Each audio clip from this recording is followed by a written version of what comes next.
సర్తాజ్. ఇక ముందుగా breaking news చూస్తున్నాం. మాజీ మంత్రి BRS working president KTR Telangana Bhavan కు చేరుకున్నారు. ఇప్పుడు మరి కాసేపట్లో ఆయన సిట్ విచారణకు సైతం హాజరు కాబోతున్నారు. ఫోన్ ట్యాపింగ్ కేసులో నోటీసులు ఇచ్చిన నేపథ్యంలో ఆయన సిట్ కార్యాలయానికి వెళ్లబోతున్నారు. మాజీ మంత్రి హరీష్ రావుతో కలిసి కేటీఆర్ నార్సింగ్లోని తన నివాసం నుంచి ర్యాలీగా తెలంగాణ భవన్ కు వచ్చారు. పలువురు టీఆర్ఎస్ నాయకులు కార్యకర్తలు ఆయన వెంట ఉన్నారు. మరి కాసేపట్లో కేటీఆర్ మీడియాతో మాట్లాడబోతున్నారు. అనంతరం కూడా ఆయన సిట్ విచారణ కోసం జూబ్లీహిల్స్ పోలీస్ స్టేషన్ కు బయలుదేరబోతున్నారు. కేటీఆర్ వెంట బీఆర్ఎస్ నేతలు కార్యకర్తలు ర్యాలీగా తెలంగాణ భవన్ నుంచి సిట్ ఆఫీస్ వరకు వెళ్లబోతున్నారు. దీంతో ఎలాంటి అవాంఛనీయ సంఘటనలు జరగకుండా పోలీసులు పటిష్టమైన బందోబస్తును సైతం ఏర్పాటు చేశారు. మరోవైపు ఉదయం నుంచి బీఆర్ఎస్ విద్యార్థి నాయకులను పోలీసులు ఎక్కడికక్కడ అరెస్ట్ చేస్తున్నారు.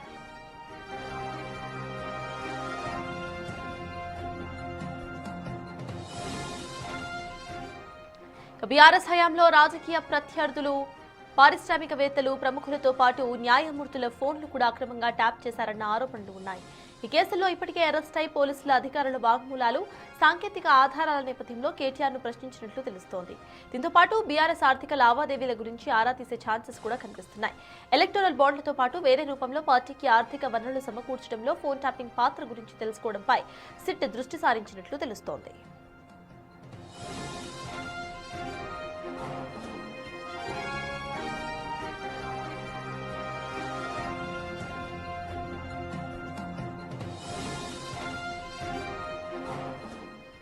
ఇక ఫోన్ ట్యాపింగ్ ద్వారా సేకరించిన డేటాను పార్టీ ప్రయోజనాల కోసం ఉపయోగించారా? ఎన్నికల ఫలితాల తర్వాత డేటా ధ్వంసం చేసిన విషయం గురించి కేటీఆర్ను ప్రశ్నించే అవకాశం సైతం కనిపిస్తోంది.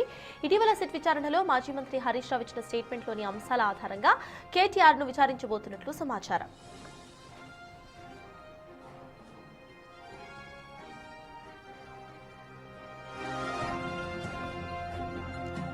ఇక మాజీ మంత్రి బీఆర్ఎస్ వర్కింగ్ ప్రెసిడెంట్ కేటీఆర్ మాట్లాడుతున్నారు. లైవ్ చూద్దాం.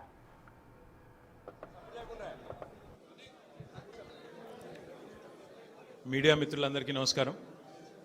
మా పార్టీ పెద్దలు, నాయకులు, మా సోదరులు, మా సోదరీమణులు ఎవరెవరైతే సంఘీభావం చెప్పడానికి ప్రభుత్వం ఆడుతున్న ఈ రాజకీయ డ్రామా ఏదైతే ఉందో ఇందులో మా అందరికీ మనోస్థైర్యాన్ని నింపడానికి విచ్చేసిన ప్రతి ఒక్కరికి పేరు పేరున నమస్కారం. మీ అందరికీ తెలుసు, కేసీఆర్ గారి శిష్యులుగా, కేసీఆర్ గారు తయారు చేసిన సైనికులుగా, కేసీఆర్ గారి కార్యకర్తలుగా ఉద్యమంలోంచే ఉద్భవించిన నాయకత్వం ఇవాళ బీఆర్ఎస్ పార్టీది. ఈ వేదిక మీద కూర్చున్న ప్రతి ఒక్కరూ, వెనకాల ఉన్న ప్రతి ఒక్కరు కూడా ఆనాడు రాష్ట్ర కేంద్ర ప్రభుత్వాలతో సుదీర్ఘంగా వారు ఎన్ని కేసులు పెట్టినా, ఎన్ని రకాలుగా భయపెట్టే ప్రయత్నం చేసినా భయపడకుండా, వెరవకుండా రాష్ట్రం కోసం పోరాటం చేసిన, రాజీ లేని పోరాటం చేసిన నాయకత్వం మా పార్టీది. రాష్ట్రం వచ్చింది, ఆ తర్వాత ప్రజలు ఆశీర్వదిస్తే మా పార్టీ అధికారంలోకి వచ్చింది, ప్రభుత్వం వచ్చింది. కేసీఆర్ గారి ఆశీర్వాదంతో నాకు మంత్రి పదవిలో పనిచేసే అవకాశం కూడా వచ్చింది. 10 ఏళ్ళు కేసీఆర్ గారి నాయకత్వంలో అనుక్షణం తెలంగాణ రాష్ట్రం కోసం, తెలంగాణ రాష్ట్ర అభివృద్ధి కోసం వివిధ హోదాల్లో పరిశ్రమల శాఖ మంత్రిగా, టెక్నాలజీ రంగానికి మంత్రిగా, అట్లాగే మున్సిపల్ వ్యవహారాల మంత్రిగా అనుక్షణం ప్రజల కోసం పనిచేశాం తప్ప, రాష్ట్రం కోసం పనిచేశాం తప్ప ఎన్నడూ కూడా తప్పుడు పనులు, పొరపాటును కూడా చేయలేదు. మా కేసీఆర్ గారు ఎప్పుడో ఒకటి చెప్తా ఉంటారు, రాజకీయం అనేది గేమ్ కాదు, మనకు సంబంధించినంత వరకు మనం తెచ్చిన ఈ రాష్ట్రంలో మనకు ఒక టాస్క్ అని. అంతే నిబద్ధతతో 10 ఏళ్ళు చాలా సిన్సియర్గా రాష్ట్రం కోసం పనిచేశాం.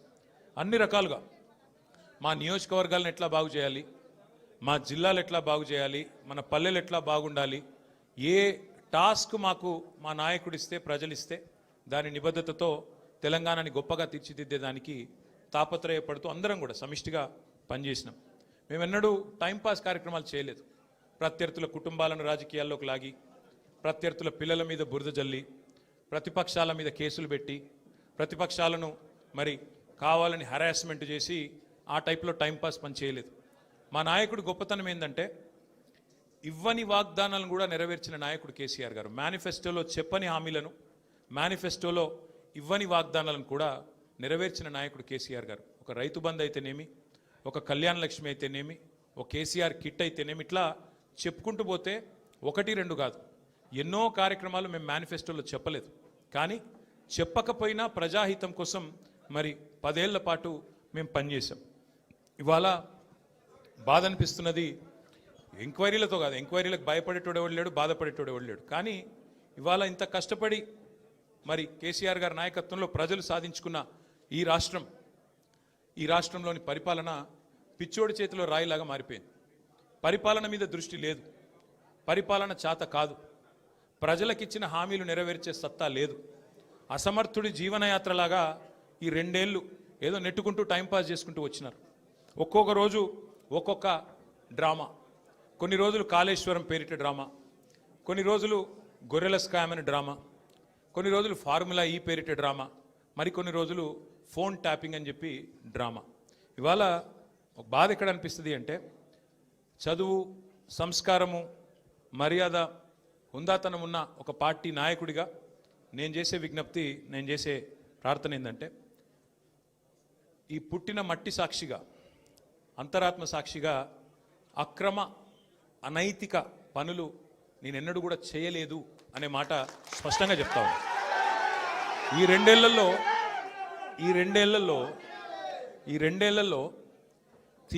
తీవ్రంగా, ఈ 2 ఏళ్లే కాదు, దాదాపు గత 7-8 ఏళ్లుగా తీవ్రమైన క్యారెక్టర్ అసాసినేషన్ ఎఫర్ట్ నా మీద, వ్యక్తిత్వ హననం.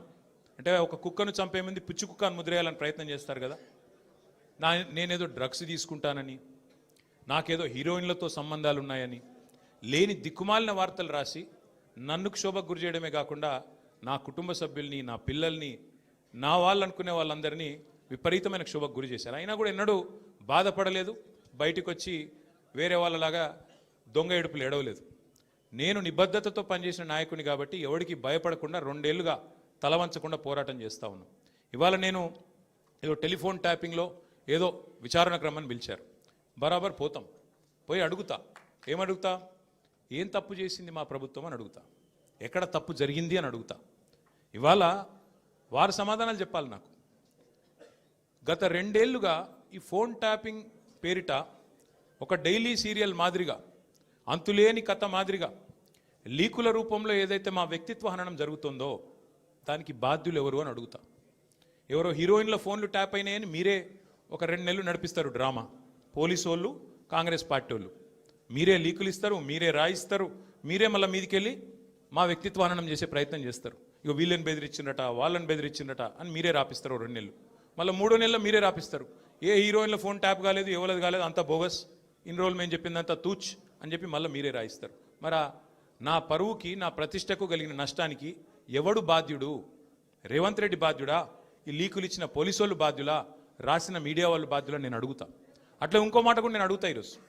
ఇవాళ మీరు ఏ అధికారి అయినా, ఈ రాష్ట్రంలో పోలీస్ అధికారి ఈరోజు రాష్ట్రంలో ఫోన్లు ట్యాప్ జరగడం లేదు అని చెప్తాడా? ముందుకొచ్చి మీ కెమెరా ముందుకొచ్చి చెప్పే ఒక్క పోలీసుడు ఉన్నాడా? డీజీపీ శివధర్ రెడ్డి ముందుకు వస్తాడా? ఐజీ ఇంటెలిజెన్స్ ముందుకు వస్తాడా? కమిషనర్ సజ్జరాన్ ముందుకు వస్తాడా? వాళ్ళకి తెలుసు, పోలీసు వాళ్ళకు. భారతదేశంలో స్వాతంత్రం వచ్చిన తర్వాత ఆనాటి నుంచి ఈనాటి వరకు, నెహ్రూ గారి టైం నుంచి ఈరోజు మోడీ గారి టైం దాకా గూఢాచారి వ్యవస్థలు ఎప్పటికప్పుడు పనిచేస్తూనే ఉంటాయి. గూఢాచారి వ్యవస్థ ఎందుకు పనిచేస్తుంది? పోలీస్ నిఘా వ్యవస్థ ఎందుకు పనిచేస్తుంది? ఎవరన్నా ప్రభుత్వాలను అస్థిరపరిచే కుట్ర చేసినా, దేశంలో శాంతి భద్రతల సమస్య తలెత్తే విధంగా వ్యవహారం చేసినా, లా అండ్ ఆర్డర్ ఇష్యూ వచ్చే విధంగా ఏమైనా అపభ్రష్టపు పనులు చేసినా వాటిని నిరోధించడానికి డెఫినెట్గా పోలీస్ వ్యవస్థ తన పని తాను చేసుకుంటూ పోతుంది. 2015లో మన తెలంగాణ రాష్ట్రం ఏర్పడ్డ తొలినాళ్లలో మా ఎమ్మెల్యే గారిని ఒకరిని కొనడానికి ఒక దొంగ 50 లక్షల రూపాయల బ్యాగ్తో వచ్చి దొరికిండు. దొరికిన తర్వాత ఆ దొంగ మీద ఏమైనా నిఘా పెట్టినరేమో పోలీసులు, మాకేం తెలుసు, మాకేం సంబంధం? పోలీసులు దొంగలు, వాళ్ళకు సంబంధం ఉంటుంది, మాకేం సంబంధం మధ్యలో రాజకీయ నాయకత్వానికి? ఇవాళ వాస్తవం ఏంది? 2015లో ఏ దొంగనైతే దొరికిండో 50 లక్షల రూపాయలతో అడ్డంగా రాష్ట్రం మొత్తం చూస్తుండగా ఆ దొంగ ముఖ్యమంత్రి అయి కూర్చున్నాడు. ఆ దొంగకి ఏమనిపిస్తున్నది? మిగతా వాళ్ళు కూడా నా లెక్కనే రాజకీయ నాయకులందరూ దొంగ పనులు చేస్తారు, మిగతా వాళ్ళు కూడా నాలాగనే బురద అంటియాలి, వాళ్ళను బదనాం చేయాలి. అందుకే ఏం చేస్తున్నాడు? విచారణ పేరిట ఆదేశాలు జారీ చేస్తూ ఉన్నాడు. ఒక 3 రోజుల కిందట హరీష్ రావు గారు ఒక ప్రెస్ మీట్ పెట్టినారు తెలంగాణ భవన్లో. ఏమని మాట్లాడినారు? సింగరేణి కాలరీస్ ఏదైతే ఉన్నదో అక్కడ 1000 కోట్ల బొగ్గు కుంభకోణం జరిగింది. దానిలో ప్రధాన ముద్దాయి రేవంత్ రెడ్డి గారి బావమరిది సృజన్ రెడ్డి. ఆయన కింగ్ పిన్గా ఉంటూ ఈ అక్కర లేని సైట్ విజిట్ సర్టిఫికేషన్ భారతదేశంలో ఎక్కడ ఏ కోల్ ఫీల్డ్లో లేదు. అదొక కండిషన్ పెట్టి, ఒక నిబంధన పెట్టి కాంట్రాక్టర్లను రింగు చేసి బెదిరించి ఫోన్ ద్వారా నేరుగా మాట్లాడి, నేను ముఖ్యమంత్రి బావమరిదిని మాట్లాడుతున్నా, మీరు టెండర్ వేయొద్దు, మీరు వేస్తా అని చెప్తే నేను సర్టిఫికెట్ ఇయనియా సింగరేణి నుంచి అని బెదిరిస్తున్నాడు. బెదిరించి ఈ మొత్తం స్కామ్ చేసింది రేవంత్ రెడ్డి గారి బావమరిది అని హరీష్ రావు గారు ఆధారాలతో సహా. ఎట్లా మా గవర్నమెంట్లో మైనస్ టెండర్లు పోతుండే, ఎట్లా కాంగ్రెస్ రాగానే ఈ నిబంధన పెట్టడం వల్ల +22% +14% టెండర్లు ఎట్లా పోతున్నాయి, ప్రజాధనం ఎట్లా కొల్లగొడుతున్నారు, సింగరేణితో ముఖ్యమంత్రి గారు ఎట్లా ఫుట్బాల్ ఆడుతున్నారు, సింగరేణి సంస్థని తన కామధేనువుగా ఎట్లా మార్చుకున్నారు, ఇవన్నీ వివరంగా చెప్పినారు. ఉదయం చెప్పంగానే సాయంత్రం వరకు మేము ఎదురు చూస్తూ ఉన్నాం. ఎవరన్నా ఒక మంత్రి, ఎవరన్నా ఒక బాధ్యుడు స్పందిస్తాడేమో. పోనీ కేంద్ర బొగ్గు శాఖ మంత్రి మన రాష్ట్రం నుంచే ఉన్నాడు కిషన్ రెడ్డి గారు. వారి ప్రభుత్వానికి కూడా సింగరేణిలో 49% వాటా ఉంది. కనీసం ఆయనన్నా, మరి కేంద్ర బొగ్గు మంత్రి కాబట్టి ఆయనన్నా స్పందిస్తాడేమో, ఈ దొంగలను పట్టుకుంటాడేమో. మోడీ గారు ఊకు అంటుంటారు కాంగ్రెస్ అంటేనే స్కామ్ గ్రేస్ అని. మరి మోడీ గారి ప్రభుత్వం ఏమైనా స్పందిస్తుందేమో అని చూసినాం. కానీ సాయంత్రం వరకు ఏం చేస్తారు, హరీష్ రావు గారికి సిట్ నోటీస్. అది అయిపోయింది, అదో డ్రామా ఒక రోజంతా నడిపినరు. హరీష్ రావు గారు లోపల పోయినరు, ఉల్టా క్వశ్చన్లు వాళ్ళనే అడిగిండు, వాళ్ళకి ఏం చెప్పాలన్నా తెలియలేదు, నీళ్ళు నమిలినరు, అయిపోయింది. ఇప్పుడు మళ్ళా ఇక డైలీ సీరియల్, అదే సీరియల్ ఉంటుంది కార్తీక దీపం అని, అది మనసు మమత, ఆ టైప్లో మళ్ళీ ఈరోజు నాకు, రేపు ఎల్లుండి ఇంకొకరికి. ఇది ఒక టైంపాస్ ప్రోగ్రాం తప్ప ఇలా అయ్యేది ఏమీ లేదు, వచ్చేది ఏమీ లేదు. మా సోదరులు వాలంటరీ రిటైర్మెంట్ తీసుకున్న additional director general of police RS Praveen గారు మిగతా విషయాలు మీకు అన్నీ చెప్తారు, నేను ఎక్కువ చెప్పా. ఎందుకంటే వారు ఇటున్నారు, వారు అన్ని విషయాలు వారు వివరంగా చెప్తారు. ఎందుకంటే వారు గతంలో ఐపీఎస్ ఆఫీసర్గా పనిచేసినారు, వారి తర్వాత ప్రెస్ మీట్ పెట్టి అన్నీ చెప్తారు. కానీ ఒకటి మాత్రం వాస్తవం, ఇవాళ రేవంత్ రెడ్డి గారు ఆయన దొంగ కాబట్టి, అడ్డంగా దొరికిన దొంగ కాబట్టి, ఇంకా దొంగ పనులు చేస్తూనే ఉన్నాడు కాబట్టి, అదేదో సినిమాలో బ్రహ్మానందం గారు దొంగ ఉంటాడు, ఉరికూరికే దొరికిపోతుంటాడు. అట్లాగే ఈయన కూడా, ఈయన స్పెషాలిటీ ఏంటంటే ఉరికూరికే దొరికిపోతాడు. ఉత్తగానే సింగరేణిలో దొరుకుతాడు, మూసీలో దొరుకుతాడు, హైడ్రాలో దొరుకుతాడు, ఎక్కడ పడితే అక్కడ దొరికిపోతాడు. హిల్ట్ కుంభకోణంలో దొరుకుతాడు, లగచర్లలో దొరికిపోతాడు. దొంగ ఫాస్ట్గా దొరికిపోవడం రేవంత్ రెడ్డి గారి స్పెషాలిటీ. ఇంకా విచిత్రం ఏంటంటే ఇవాళ ఒక దొంగ లేడు ఈ రాష్ట్రంలో, దండుపాలెం ముఠా ఉంది ఈరోజు. క్యాబినెట్ ఎవరిది వాళ్ళు అందిన కాడికి దోచుకోనే స్కీమ్లో భాగంగా ఈరోజు వాళ్ళు దోచుకుంటా ఉన్నారు. ఆ దోపిడీని మేము బయట పెడుతుంటే వాళ్ళకి ఎక్కడ లేని మంట వస్తున్నది మా మీద. మాకేం ఫరక్ పడది. మీకు తెలియదు కానీ మీడియా వాళ్ళు మీరు కూడా మాకు తెలియకుండానే సాయం చేస్తున్నారు. మీరేమనుకుంటారంటే ముఖ్యమంత్రి చెప్పిండు, మేము ఇట్లా కేసు నోటీసులు వచ్చినాయి, మరి వీళ్ళని ఏదో విచారిస్తున్నారు అని చెప్పి లోపల మేము పోగానే ప్లేట్ బ్రేకింగ్లు పెట్టి గుచ్చి అడుగుతుండ్రు అని మీరు పెడతారు. మాకేం బాధ లేదు, ఎందుకంటే 100 కోట్ల పబ్లిసిటీ మీరు ఫ్రీగా మాకు ఇస్తున్నారు, మాకేం బాధ లేదు. తప్పు చేసినోడు భయపడతాడు, తప్పు చేయనోళ్ళు ఎవరికి భయపడాడు. రేవంత్ రెడ్డి కాదు, వాని జేజమ్మకు కూడా భయపడే సమస్య లేదు. ముమ్మాటికి ఒకటి మాత్రం పక్కా, ఈ కేసు ఇంతటితో మేము వదిలిపెట్టాం. నా క్యారెక్టర్ అసాసినేషన్కి బాధ్యులైన రేవంత్ రెడ్డిని, ఆయన తొత్తులుగా పనిచేస్తున్న పోలీసులు కొంతమంది, అందరినీ కాదు, కొంతమంది పోలీసులు ఎవరైతే ఉన్నారో ఆయన తొత్తులుగా, ఆయన అడుగులకు మడుగులతో పనిచేస్తున్నారో వాళ్ళని నేను కూడా వదిలిపెట్టాను. ఎందుకు వదిలిపెట్టను? ఎందుకంటే నా వ్యక్తిత్వం హననం చేస్తూ ఉన్నారు. లేని లింకులు అంటగట్టి, లేని రంకులు అంటగట్టి, నాకు ఇష్టం ఉన్నట్టు ఎవరెవరో యాక్టర్లకు లింకులు పెట్టి చిల్లర రాజకీయం ఏదైతే చేస్తున్నారో ఈ విషయంలో నేను మాత్రం వదిలిపెట్టను. మీరేదో ఇవాళ ముఖ్యమంత్రి హార్వర్డ్కి పోయిండు, ఆడ వచ్చిరాని ఇంగ్లీష్లో ఏం నేర్చుకుంటుండో ఏం తెచ్చిండో కానీ ఆయన వచ్చే వరకు టైంపాస్ చేద్దాము అని చెప్పి మీరు డ్రామా చేస్తున్నారు, మాకు తెలుసు. ధారావాహికలాగా నడుపుతా ఉన్నారు, మాకేం ఇబ్బంది లేదు. మీరు ఎన్నిసార్లు పిలిచినా వస్తాం, ఎందుకంటే చట్టాన్ని గౌరవించే పౌరులం, తప్పకుండా వస్తాం. మేము తప్పు చేయలేదన్న మాటనే చెప్తాము. మీరు ఎన్ని రకాల డైవర్షన్ గేమ్లు ఆడినా మేము మాత్రం అర్జునుడి కన్ను ఎట్లయితే ఆనాడు తన గురి మీదనే ఉండనో అట్లే మా గురి మొత్తం కూడా ఈ ప్రభుత్వ అసమర్థత మీద, మీ అవినీతి మీద, మీరు ప్రజలకిచ్చి ఎగ్గొడుతున్న హామీల మీద, యనుమల రేవంత్ రెడ్డి ఎగవేతల రేవంత్ రెడ్డికి ఎట్లా మారిపోయిండో అన్న దాని మీద 420 హామీలు ఇచ్చి ఇప్పటివరకు 4 హామీలు కూడా నెరవేర్చకుండా ఎట్లా ఈ లుచ్చా పనులు చేస్తున్నాడో వీటిని ఎండగడుతూనే ఉంటాం. 100% వదిలిపెట్టకుండా ప్రాణం పోయేదాకా పోరాడుతూనే ఉంటాం.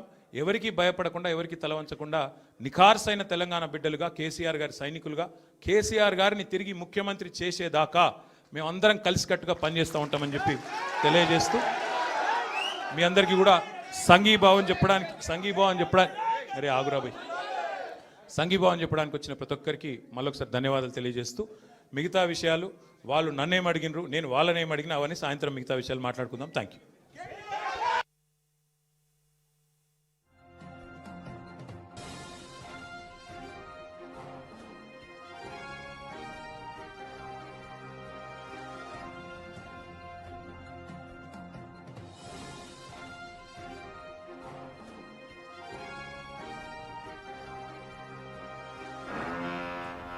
మొత్తానికి కేటీఆర్ ఇటు విచారణకు హాజరయ్యే ముందు సిట్ విచారణకు హాజరయ్యే ముందు ప్రెస్ మీట్ లో మాట్లాడారు. ఆయన మాట్లాడుతూ కూడా ఇదంతా కూడా ప్రభుత్వం ఆడుతున్న డ్రామా, సిట్ ఇదొక డైలీ సీరియల్ లాగా నడిపించడానికి సిట్ అధికారులు సైతం ప్రభుత్వానికి తొత్తుల్లా మారారు అంటూ కూడా ఆయన వ్యాఖ్యానిస్తూ కూడా మాట్లాడే పరిస్థితి మనం చూస్తున్నాము. మేనిఫెస్టోలో లేని హామీలు సైతం నెరవేర్చిన ప్రభుత్వం బీఆర్ఎస్ అంటూ మాట్లాడుతూనే తాను వ్యక్తిగత హననానికి గురయ్యాను, తనకు సంబంధించి క్యారెక్టర్ అసాసినేట్ చేసిన ప్రతి ఒక్కరిని కూడా గుర్తుపెట్టుకుంటాం, సీఎం నుండి సీఎంకు తొత్తులుగా మారిన పోలీస్ ఆఫీసర్స్, కొంతమంది పోలీస్ ఆఫీసర్స్ ని సైతం గుర్తుపెట్టుకుంటాం అంటూ కూడా చెప్పుకొచ్చారు. చదువు సంస్కారం ఉన్న ఒక పొలిటీషియన్ లాగా చెప్తున్నా, నేను ఎటువంటి అక్రమ పనులు చేయలేదు అంటూ కూడా ఆయన వ్యాఖ్యానించిన సందర్భాన్ని మనం ఇప్పుడు చూడొచ్చు. అయితే 2 ఏళ్లు క్యారెక్టర్ అసాసినేషన్ కి గురయ్యాను, కొంతమంది హీరోయిన్స్ తో లింకులు పెట్టారు, ఇది సబబు కాదు అంటూనే కేటీఆర్ మాట్లాడుకుంటూ వచ్చారు. ఇక హీరోయిన్ల విషయంలో కావాలనే లీకుల్ని ఇంకా స్ప్రెడ్ చేస్తూ ఆ తర్వాత ఈ కేసు మొత్తం కూడా బోగస్ అంటూ కూడా మాట్లాడుతూ ఇటు ప్రభుత్వం తన క్యారెక్టర్ అసాసినేట్ చేసిందంటూ తనను మాత్రమే కాకుండా తన కుటుంబాన్ని సైతం మనోవేదనకు గురి చేసిందంటూ కూడా కేటీఆర్ మాట్లాడుతూ చెప్పుకొచ్చే ప్రయత్నం అయితే చేశారు. అయితే ఇప్పుడు సిట్ విచారణకు ఖచ్చితంగా హాజరవుతాను, ఇదంతా కూడా పొలిటికల్ డ్రామా మాత్రమే, 2 ఏళ్లు పరిపాలన చేయడం రాక ఈ 2 ఏళ్లు కూడా ఇచ్చిన హామీలు నెరవేర్చలేక మా మీద ఇట్లాగా కావాలనే కొత్త కేసులు పెడుతూ కూడా టైం పాస్ చేస్తున్నారు అంటూ కూడా ఆయన ఫార్ములా ఈ కేసు, గొర్రెల స్కామ్ కేసు అని ఇప్పుడు ఫోన్ ట్యాపింగ్ కేసుకు సంబంధించి ఆయన మాట్లాడుతూ చెప్పుకొచ్చే పరిస్థితి మనం చూస్తున్నాం. సో ఎస్ ఇక